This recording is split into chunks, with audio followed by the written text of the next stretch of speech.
ఆ శిలువ మరణం విమోచన క్రయధనం. విమోచన క్రయధనం అనేది చాలా గంభీరమైన పదం.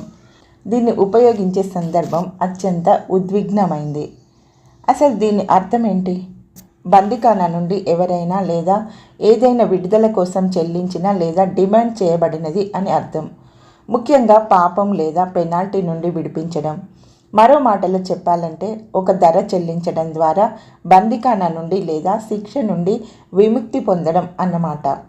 సందర్భాన్ని బట్టి కొన్ని పదాలను మనం వాడుతాం. హాని నుండి తప్పించడం, విడుదల చేయడం, విముక్తి చేయడం, తిరిగి పొందడం, రక్షించడం, నిర్బంధం లేదా ప్రమాదం నుండి విముక్తి పొందడం, రక్షింపబడడం లేదా రక్షింపబడిన జీవితం అనే భావనను గురించి క్రైస్తవ లోకం మాట్లాడుతుంది. ఇది ప్రతి ఒక్కరికి అవసరమని చెప్తుంది. అయితే చాలామంది క్రైస్తవులు దీని అసలైన భావాన్ని వివరించలేరు. ఒక్కొక్కరు ఒక్కో రకమైన అర్థాన్ని చెప్పడం మనం గమనిస్తూనే ఉంటాం. దీనికి సూటిగా లేఖనానుసారమైన నిర్వచనం ఏంటంటే పాపపు శిక్ష నుండి రక్షించబడడం. రక్షణ అంటే ఏంటి? దేని నుండి దేనికోసం రక్షించబడాలి? రక్షణ ఎవరి ద్వారా సాధ్యం? అది మనకు ఎలా తెలుసు? ఈ ప్రశ్నకు సమాధానం చెప్పలేకపోతే మన క్రైస్తవ్యం మతపరంగానే మిగిలిపోతుంది తప్ప అనుభవ జ్ఞానంతో కూడిన ఆధ్యాత్మిక జీవితం కాదు. సూటిగా చెప్పాలంటే మనం నిత్య మరణం నుండి రక్షింపబడాలి, నిత్యత్వం కోసం రక్షించబడాలి. ఇది ఎవరి ద్వారా సాధ్యం? అది మనకు ఎలా అర్థమైంది అనే విషయాలు తెలియాలంటే లోతుగా వివరణ చూడాల్సిందే. ఎవరో చెప్పారనో మొదటి నుండి వింటున్నామనో గుడ్డిగా నమ్మే విషయాలు కావేవి. మనం ఏది నమ్ముతున్నామో, ఎందుకు నమ్ముతున్నామో మనకు తెలియాలి.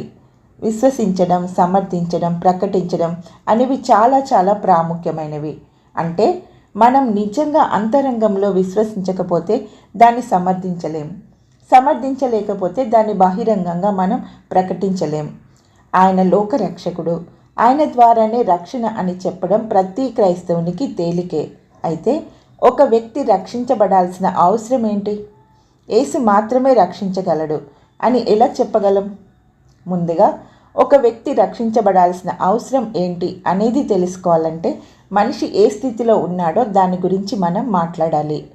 మనిషి తాను దేవుని చేత సృష్టించబడిన పరిపూర్ణ స్థితి నుండి దిగజారిపోయి దేవుని నుండి దూరపరచబడ్డాడు. అలాంటి స్థితి నుండి అంటే దేవుని నుండి దూరపరచబడిన స్థితిని పాపమని బైబిల్ చెప్తుంది. ఆ పాపపు స్థితిని బట్టి మానవుడు దేవుని యొక్క స్వభావాన్ని, గుణలక్షణాలను ప్రదర్శించగలిగిన సామర్థ్యాన్ని కోల్పోయాడు. అలాగే తన కోసం చేయబడిన సృష్టిని పర్యవేక్షించగలిగిన ఆధిక్యతను కూడా కోల్పోయాడు. చివరికి అతను సాతాను ఆస్తిగా మారిపోయాడు. అంతేకాకుండా మనిషిపై పాపం యొక్క శిక్ష వేలాడుతూ ఉంది.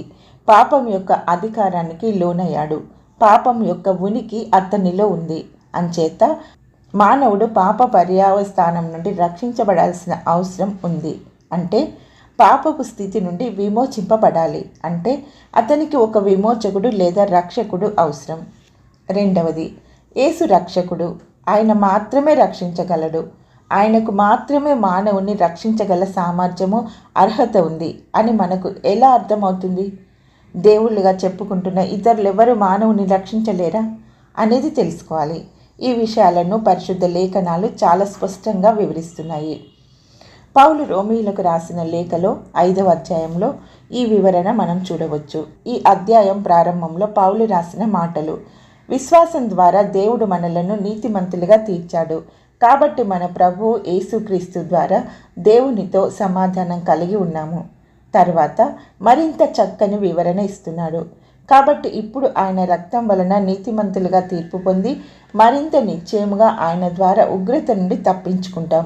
ఎందుకంటే మనం శత్రువులుగా ఉండి ఆయన కుమారుని మరణం ద్వారా దేవునితో సమాధాన పడితే ఆయన జీవం చేత ఇంకా నిశ్చయముగా రక్షణ పొందుతాం. అంతేకాదు, మన ప్రభు అయిన యేసుక్రీస్తు ద్వారా ఇప్పుడు సమాధాన స్థితి పొందాము. కాబట్టి ఆయన ద్వారా మనం దేవునిలో ఆనందిస్తున్నాం. మనిషి పాపాన్ని క్షమించడానికి, పరిహరించడానికి యేసుకు మాత్రమే అర్హత ఉంది అనడానికి ఆధారం ఆయన జీవితం, ఆయన మరణం, ఆయన పునరుత్థానం. ఆయన జీవితం: పాపం లేని పరిపూర్ణ మానవునిగా పుట్టాడు, కన్య గర్భాన జన్మించాడు. ఈ భూమి మీద ఆయన జీవితం పవిత్రమైంది. ఏ లోపం లేనిది. హెబ్రీ 4:15. ప్రేమామయుడు, ప్రాణాన్ని ఇవ్వడానికి ఇష్టపడిన వ్యక్తి, నా ప్రాణాన్ని నా నుండి ఎవరు తీసివేయలేరు, నేను స్వయంగా నా ప్రాణాన్ని పెడుతున్నాను, యోహాను 10:18 అని చెప్పాడు. దాన్ని పెట్టడానికి, తిరిగి తీసుకోవడానికి నాకు అధికారం ఉంది అన్నాడు. తండ్రి ఆజ్ఞకు లోబడి ఇష్టపూర్వకంగా ప్రాణం పెడుతున్నానని ముందుగానే చెప్పాడు. ఆయన మరణం, రక్తం చిందించాల్సిన అవసరం ఏంటి? రక్తం చిందించకపోతే పాపక్షమాపణ కలగదని సాధారణంగా మనం నమ్ముతాం. మనం గమనించాల్సిన మరొక విషయం, ఆ రక్తం పవిత్రమైనదై ఉండాలి. ఆయన తన పవిత్రమైన రక్తాన్ని మన కొరకు చిందించాడు, మనకు ప్రత్యామ్నాయంగా మరణించాడు. ఆయన మన నిమిత్తము తన ప్రాణాన్ని పెట్టాడు. యోహాను 1 3:16. మనం ఆయనలో దేవుని నీతి అయ్యేలా పాపమెరుగని ఆయనను దేవుడు మన కోసం పాపంగా చేశాడు. కొరింథీ 2:5-21. ఆయన ఈ లోకానికి వచ్చిన పనిని పూర్తి చేశాడు. ఆయన మన నిమిత్తం మృతి పొందాడు, సమాధి చేయబడ్డాడు, లేఖనాల ప్రకారం 3వ దినాన లేచాడు. ఆయన పునరుత్థానం, ఆయన శరీర పునరుత్థానం గురించి మనం మాట్లాడాలి. అంటే ఏ శరీరం అయితే పాతి పెట్టబడిందో అదే శరీరంతో ఆయన బయటికి వచ్చాడు.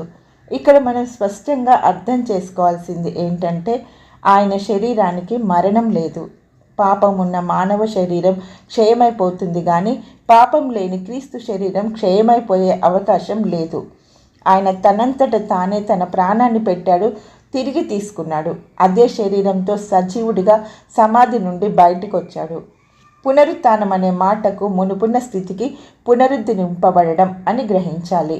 ఆయన పునరుత్థానుడయ్యాడు, సజీవుడు. ఖాళీ సమాధి. ఆయన మృతుడు కాడు, సజీవుడు అనడానికి సూచన ఖాళీ సమాధి. మరణాన్ని జయించి తిరిగి లేచాడు అనడానికి గుర్తు, ఆయన పవిత్రతను బట్టి మనం నిర్దోషులం అయ్యాము. ఆయన మనకు బదులుగా మరణించడాన్ని బట్టి దేవునితో సఖ్యతను పొందాము. ఆయన పునరుత్థానాన్ని బట్టి ఉగ్రత నుండి విముక్తిని పొందాము. ఆయన విమోచన క్రయధనాన్ని చెల్లించాడు, తన ప్రాణం వెలపెట్టి మనల్ని కొన్నాడు.